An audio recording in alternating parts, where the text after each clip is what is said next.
Hello and welcome back to my studio. This will be the second demo on the vertical theme. There's limitless possibilities to what you can do with this composition. Now, I know I've told you a million times, but I'm not sure that I've ever shown you the package that the paintbrushes come in. Let's see if I can get them here. This is what I purchased at my local home improvement store, and it's just it's a set of 4 paintbrushes, a 1-inch, 2-inch, 3-inch, and 4-inch.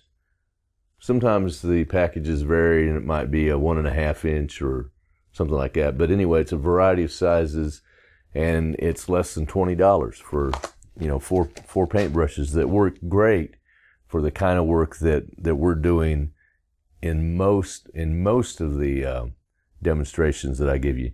Now, I also use the package that the brushes come in as a painting palette, to put my paints in, and to store them. I can seal them up, and they stay for a few days anyway. They stay fresh. If you want to do that, obviously you don't cut the package off. If you do, you won't be able to use it that way. Instead, you just take out the staples carefully, and then I will show you how you can. As a matter of fact, I'll probably use this one today, since I don't have any little plates left. So you just take it out like that.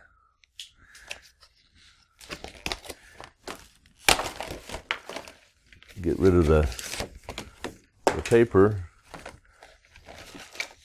So now we got these 4 brushes here. Brand new brushes, yay. I don't know why I get so excited over it. Whenever I have new art supplies, whether it's brushes or paints or canvas or anything, especially when they arrive on my door, and I hear a knock at the door, and it's like, who the heck is that? And I run out there, and it's huge packages of art supplies. Because the UPS guy doesn't wait around for a signature anymore. Those days are gone. They just knock and run.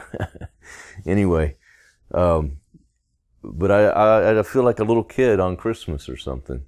That's my favorite thing in the world, is to get more art supplies. Which is good and bad, because right now I don't need any more art supplies, but I did need some brushes. So then you're left with this plastic container, which generally I'll go ahead and split this seam because it just makes it easier. Otherwise it's flopping around, but you can keep it like this if you want. It works either way, but I just like to go ahead and just there. Let me let you see what I'm doing. See, and now I can put my paints in here. I'll just go ahead and put it down. I really need to get in here and clean up my studio. Oh well. And then when you're through at the end of the day, you can take your water bottle and mist your paints a little bit and use this as a lid. And it'll stay nice and fresh. Okay, so on with the painting. Demo number 2. As you can see, I already have this painted a dark blue, and I used blue and black paint, phthalo blue and carbon black, to create just a dark, very dark blue field there. And now what we're going to do is, the first thing I'm going to do is, I bought some new rolls of tape too, and this blue tape comes in different widths, which makes it a lot easier to use if you're trying to, like in the previous demo, I was making some rather wide masking, and I was using little tape, so I had to keep pulling off more tape. But it comes in wider spools too, so I suggest getting a variety of them.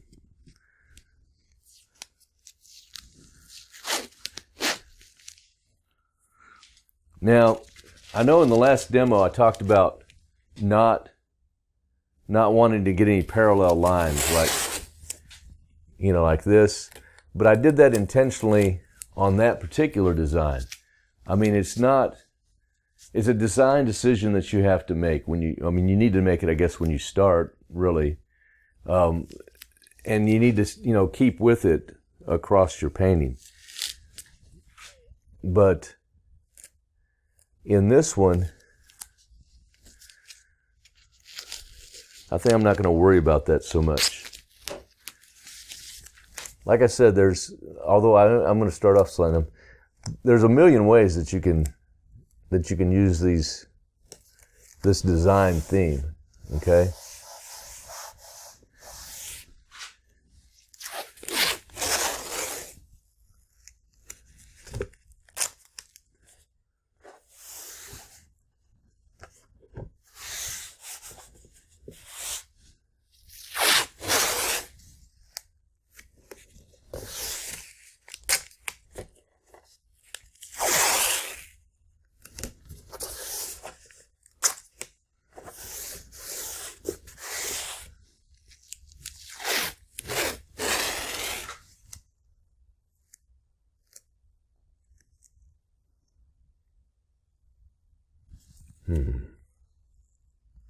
So I'm trying to get something more dramatic this time.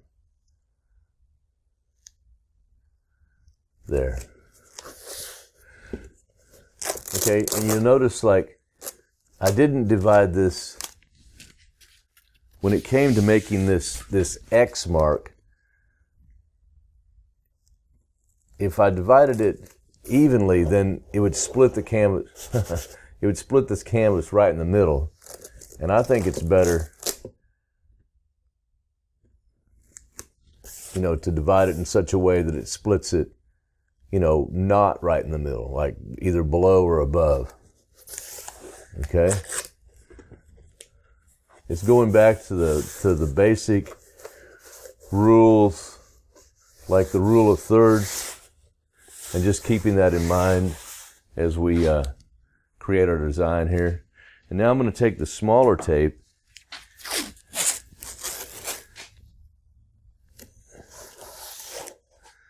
okay, that's okay. These are almost the same, but this one's smaller than that one. So you want to make sure that you're introducing variety the whole way.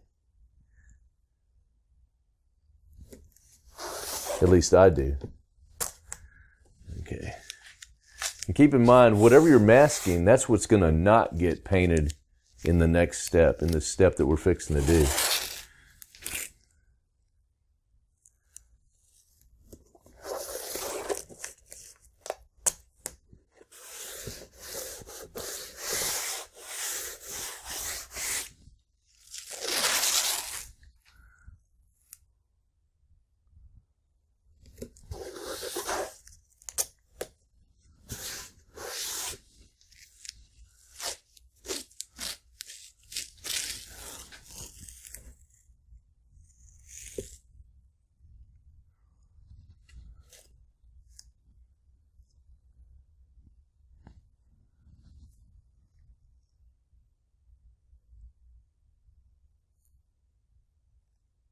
And one thing you'd want to avoid, you know, I think personally, is if we did it like that, it would create an arrow that would point literally right out of the canvas, okay? You end up with what's called a tangent there. So, you know, something like that would be better, I think. I think I'm going to put quite a bit more tape on here.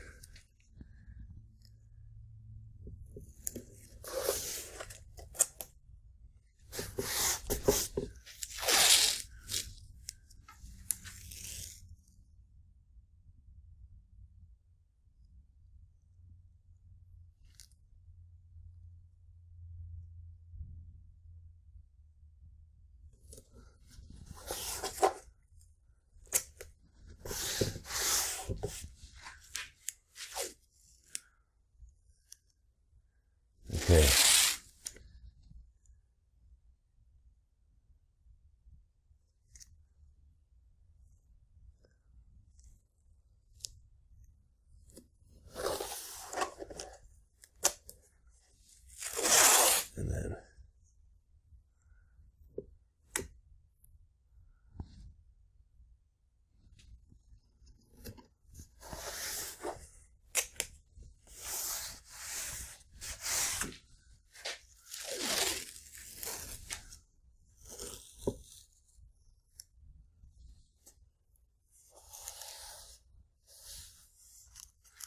Do I want it like that? No.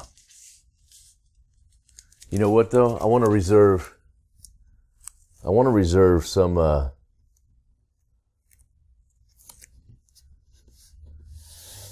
this dark at both these edges. Yeah, I do. I just thought of that.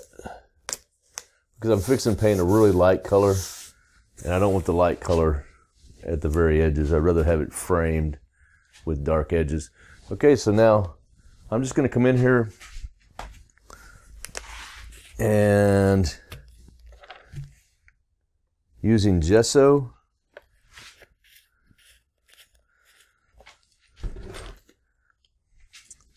you know what?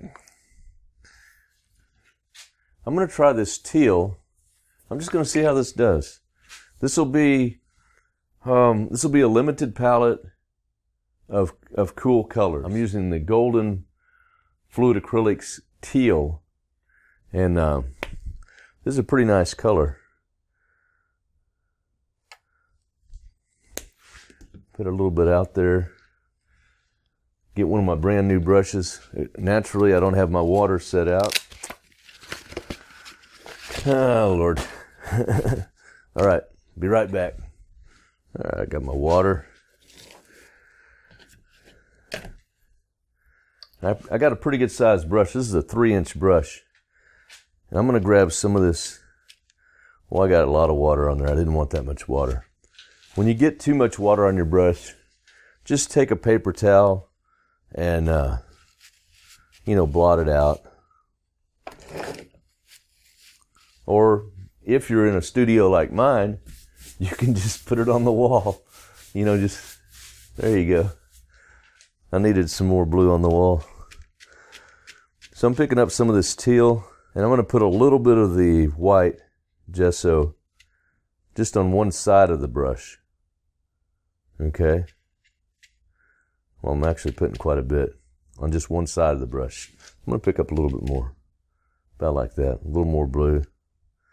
All right, so I got the teal on one side and the white on the other. And then I think I'm going to make most of my brush strokes go up and down so that it's kind of gradated across and not.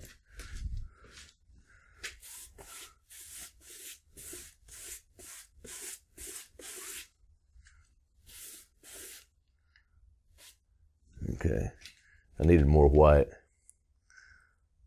So I picked up quite a bit of white there. And now I'm going to come back.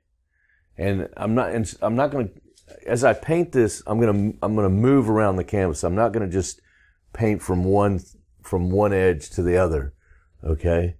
And the reason why is because each time you pick up paint over here, and we're letting it blend on the canvas, but every time you pick up paint, you're going to pick up a different quantity, and you're going to have more or less blue and white mixing together in the brush and on the canvas and on the palette.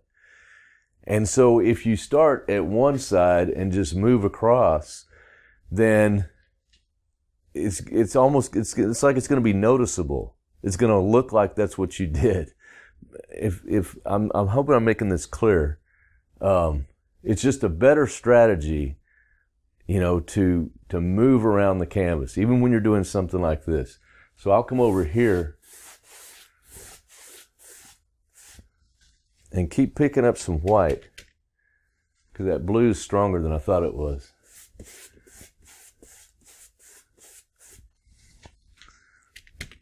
Keep picking up some white.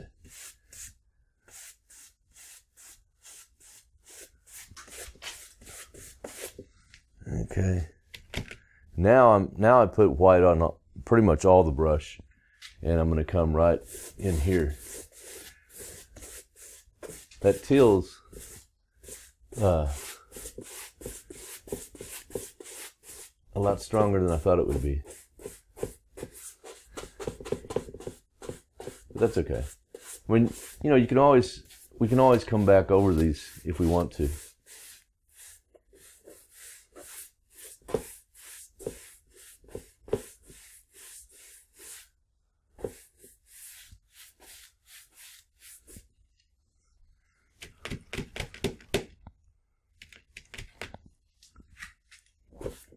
There.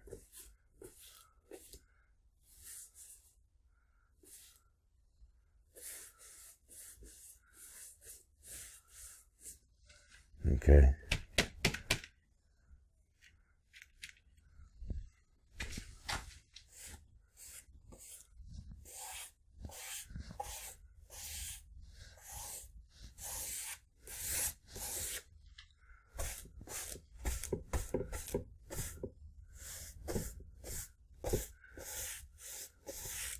I want to make sure I get the paint on all the areas that aren't taped. So I got quite a bit of white on there now. We'll see. Yeah, okay, that's good. Yeah, I like that.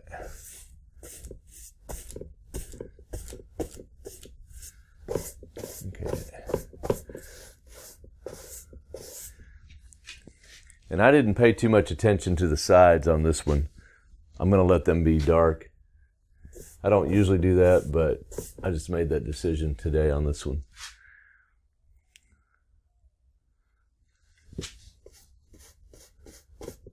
Okay.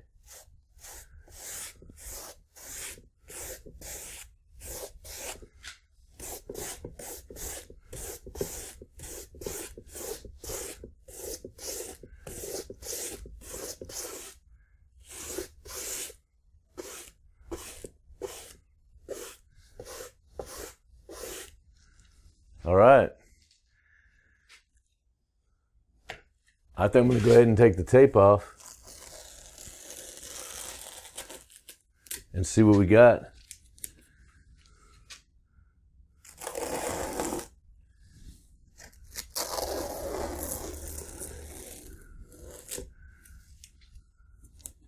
This is the fun part, I think.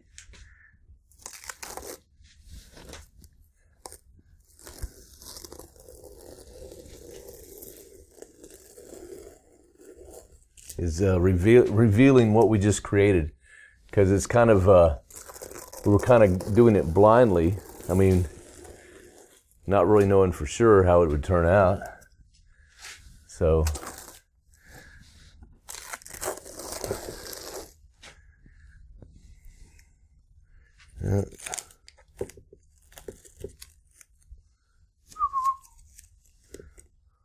there's some bleeding in there, but that's all right. We can always clean up the lines if we want to. We'll decide once we get all this tape off.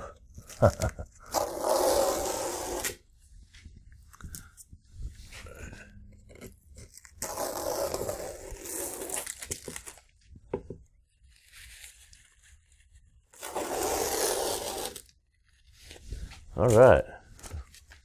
There we go. Well, that's pretty exciting.